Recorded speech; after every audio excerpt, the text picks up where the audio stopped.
Chapter 2: Staying Hungry. Let's consider a woman named Sally. Sally is an idealist, so she started a charity to benefit impoverished people. What she did not anticipate was the influx of challenges that came along with her endeavor.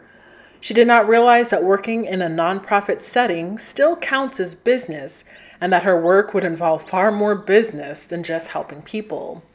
Whenever she encountered challenges in procuring funding, competing with others for donations, creating marketing, she felt overwhelmed. Why is it so hard to get people to care about other people? Pretty soon, Sally became completely disinterested in her work. It just carried with it too many negative feelings and associations.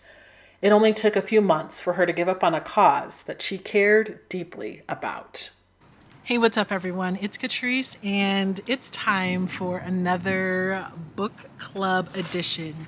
We are reading Finish What You Start by Peter Hollins, and we're on chapter 2.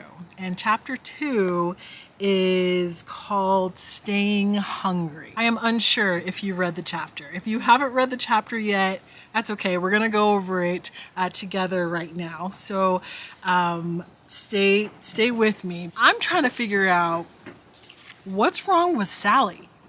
Like, legitimately, what is wrong with Sally? She is what I would consider the epitome of what a person would be when they are passionate about something. Tell me if you've ever been passionate about something. The idea behind Sally's whole situation is that she failed. She made a decision that she was passionate about something. She really wanted this more than anything. She was planning on making a difference in someone's life, a lot of people's lives, and she failed at that. Now, how do you fail at something that is your passion? According to the author, on page 42 here, a key to Sally's failure was her inability to anticipate and plan for negative aspects of her foundation. How many times have you, me, gotten really excited about something, but were unable to see the big picture? In the big picture lies all the things good, all the things bad, and if you're not able to see all the things, or at least a good picture of things, of course you're going to run into obstacles. Of course you're going to run into things that don't quite go right. Of course you are. However, according to the author, Sally is a great example of how you can't just count on your passion for something to lead you to your follow-through. He states, and I think this is so important and so accurate, that if she would have had true motivation, it would have saw her through. True motivation, not passion, not excitement. That's something that we all have and is fleeting. But if you're wanting to actually see the thing through from beginning to end, you have to have true motivation. We lose steam because of disinterest, and that can be understandable, but even caring about something is not always the key to following through. Sometimes even for things we care about, we still can't follow through because we lack the drive to push us forward. So what is motivation? And I guess that's the real question here, because I think if you were to ask somebody if they were passionate about something and if they saw themselves finishing something, I think those two things go together, right? Like, I'm passionate about it, so I'm going to probably see it through, but are you motivated enough by it? And the author says that things that really matter to you and are near and dear to your heart is your motivation. Things that actually make you want to work towards your goal. Things that will not only drive you, but also discourage you from giving up.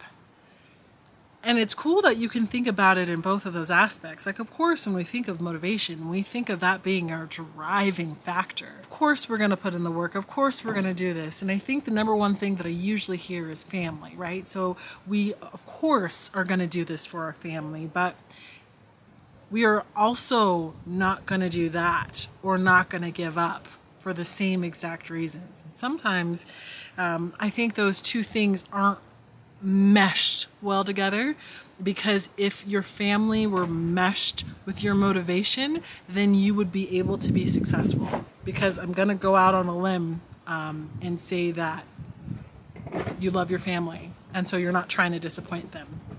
Speaking of disappointment, he goes into the difference between external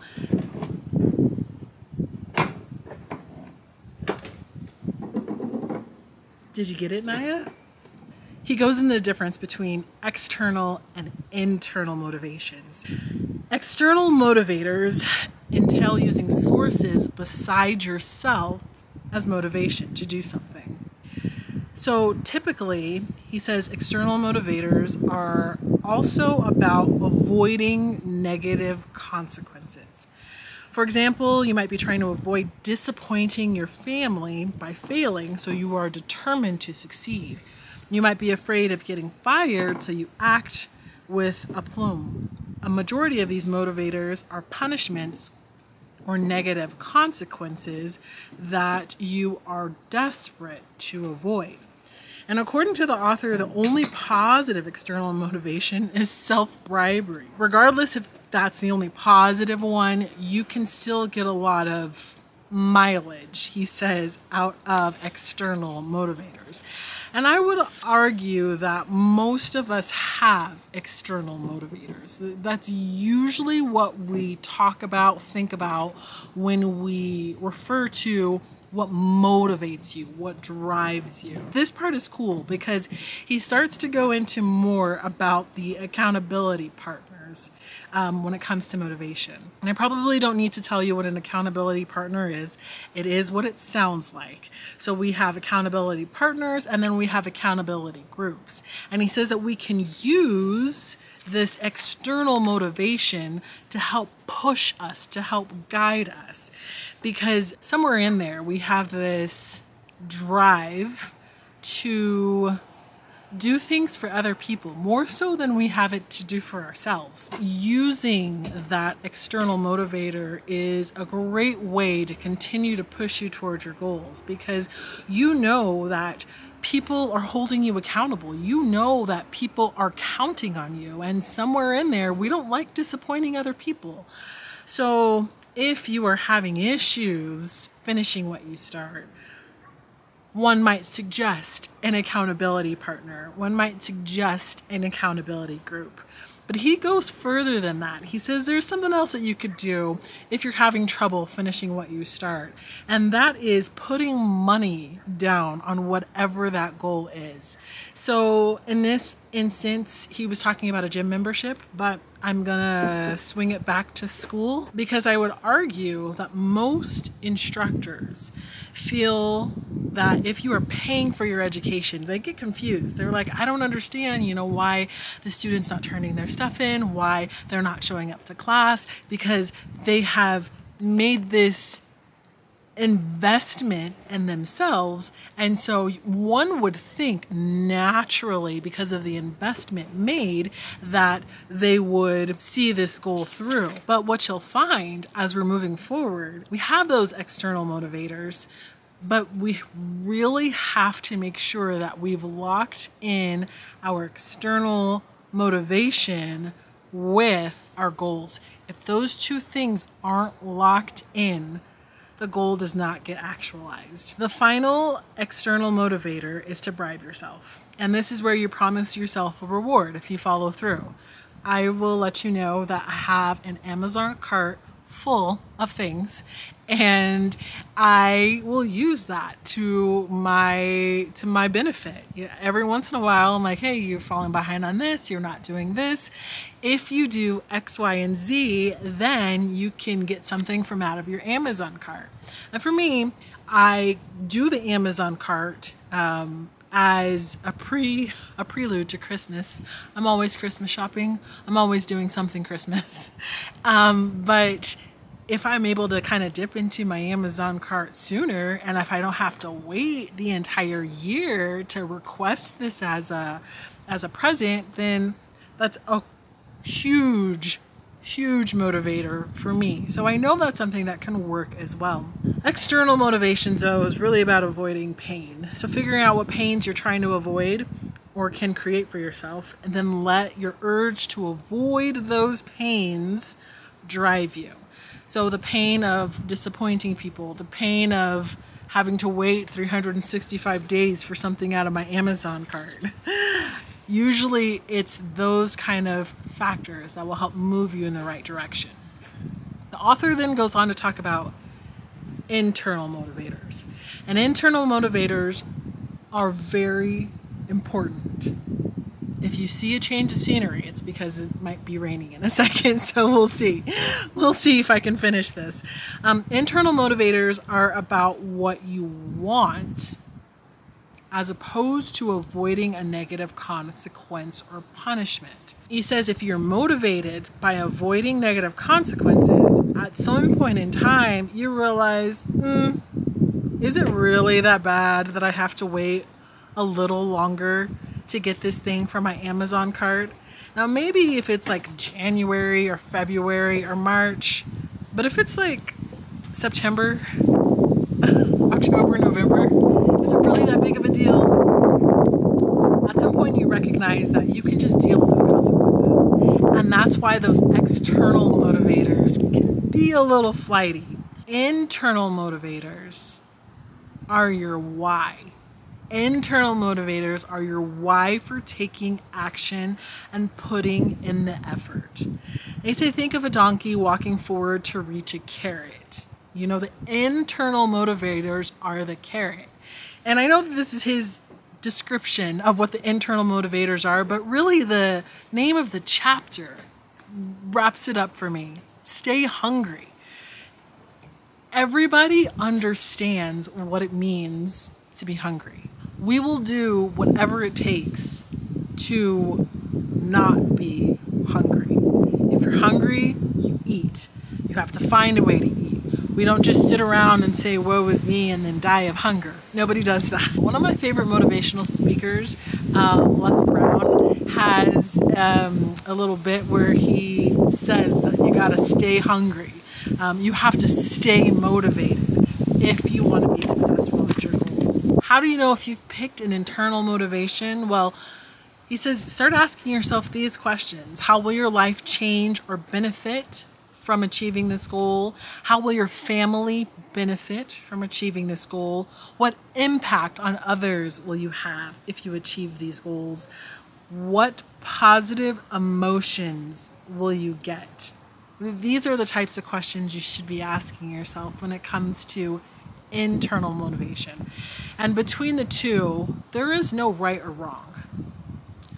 One of them just has a little bit more of a lasting effect than the other. Even when the going gets tough and you contemplate giving up, finishing what you start is way easier when you focus on how your world would benefit.